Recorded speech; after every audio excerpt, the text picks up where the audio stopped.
few years ago, I was watching The Doctor's Pharmacy, and on that episode, Mark Harmon was interviewing Michael Moss, and they were discussing how food scientists had created the perfect ratio of salt to sugar to fat to make a brand of potato chips absolutely hyperpalatable. And that was the first time that I heard that word, hyperpalatable.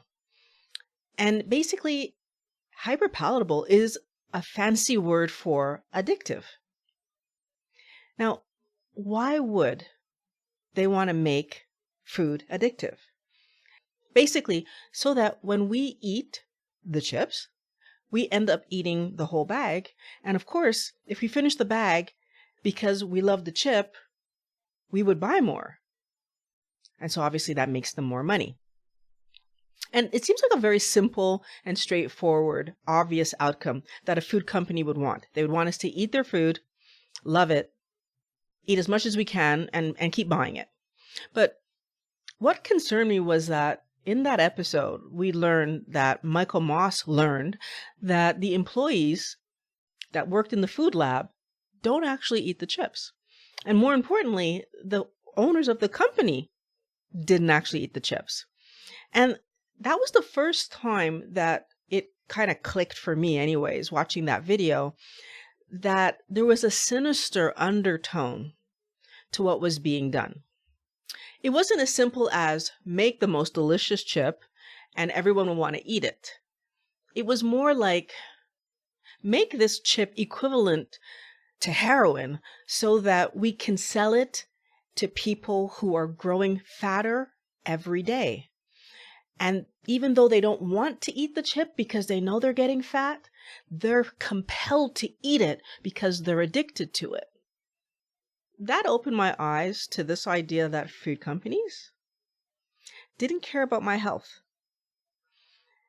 They didn't care about my health as much as they cared about profits, as much as they cared about getting me to spend as much of my money as I possibly can on their processed garbage junk food. Fast forward to a few weeks ago when I was doing some research on the word fungible, and it kind of hit me how people have become fungible.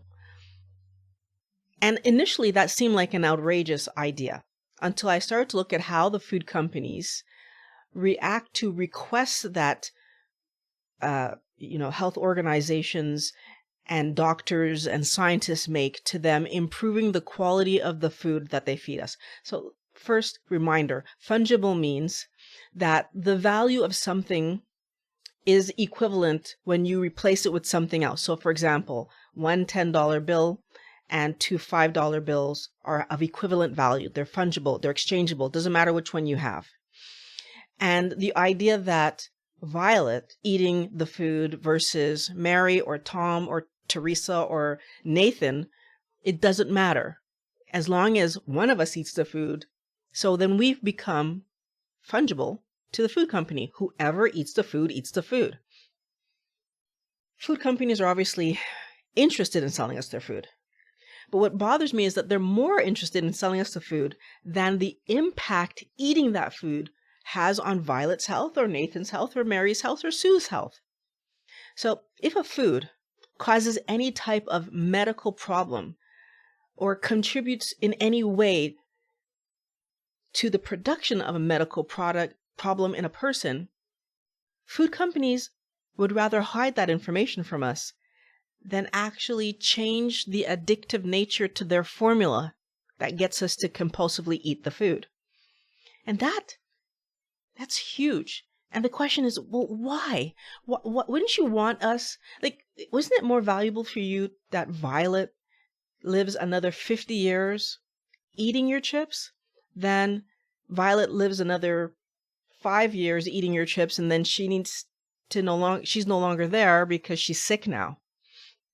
So why would it be the case that they would focus more on keeping me eating a poor quality food? And it's because being successful in the world of selling food actually requires sales and the sales have to be profitable. So if I'm selling this product at $2 a bag and I'm making $1 profit, but in order for it to be healthy, I would need to sell it at $2 a bag, but only make 50 cents profit. For the food company, that 50 cents, double the profit, is worth more than Violet staying healthy. Now, let's think about what we actually need to do to sell products, right? Because when we're talking about food, it has to taste good. The quality of the ingredients are going to matter to the people buying it, and the value that it brings to the purchaser. Obviously, everyone's tastes are different. So what I find delicious and what you find delicious is going to vary greatly. If you think about pizza, I remember that my grandmother, like when presented with pizza, didn't even know how to eat it. She hadn't had it. And she was near the end of her life and had never had pizza. This open-faced sandwich that we gave her that didn't make any sense to her. And she like wanted another piece to put on top to make the sandwich proper.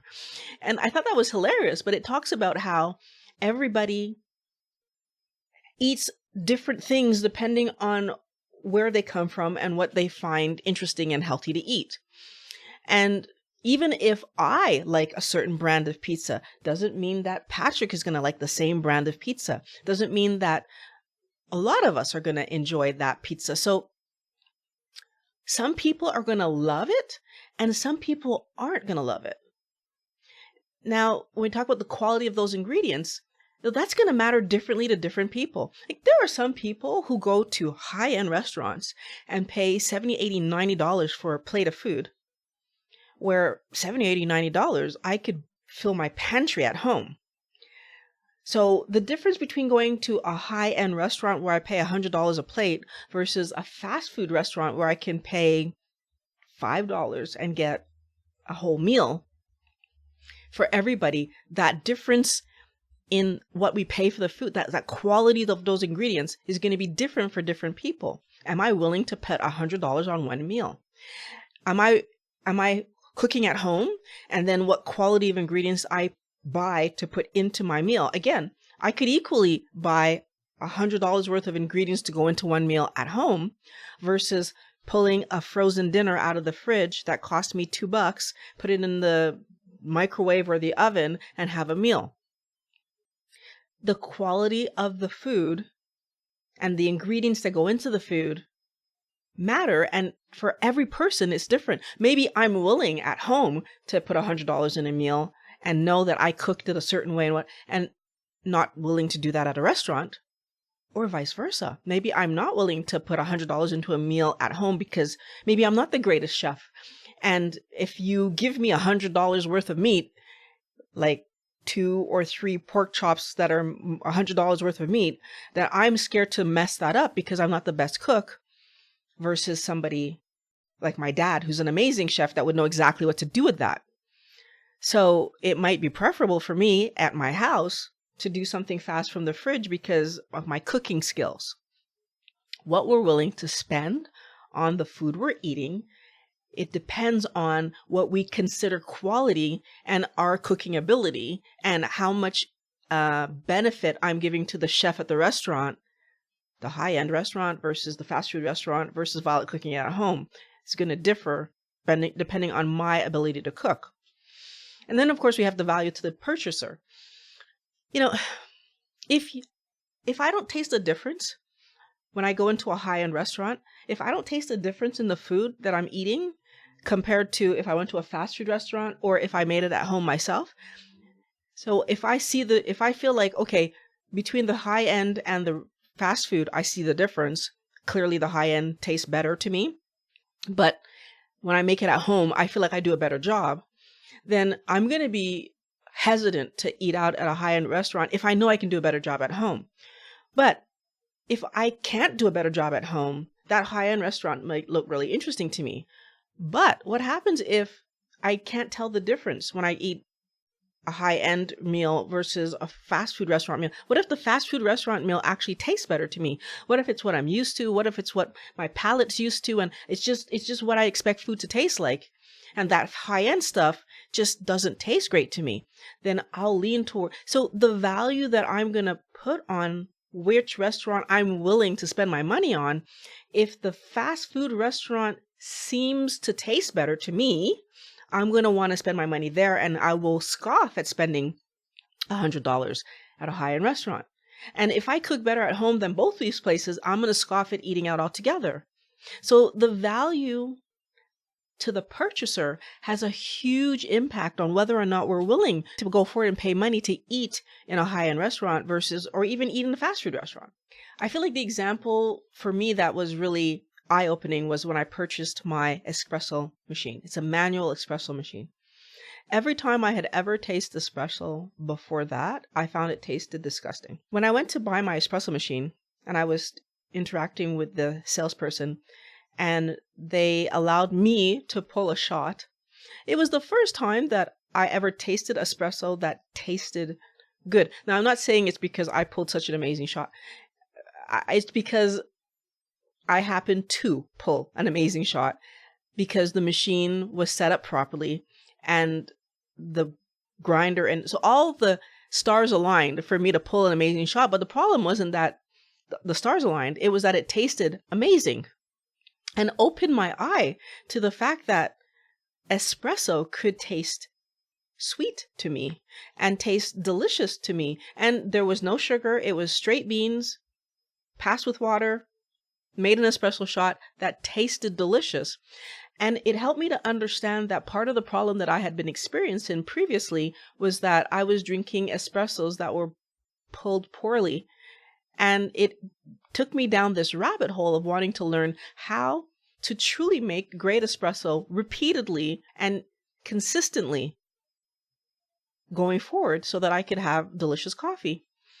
Now, what that did though, tasting now at home terrific tasting coffees caused me to throw out I didn't really throw it away, but like to stop using my drip machine, because now I could tell the difference between a delicious tasting coffee and what was coming out of my drip machine. It caused me to improve the quality of the beans that I was purchasing, because now I understood that the beans that I was buying in the grocery store, most of them were already expired and stale and not making the best quality coffee. It caused me to even invest more in understanding how different types of coffee brewing makes better tasting coffee.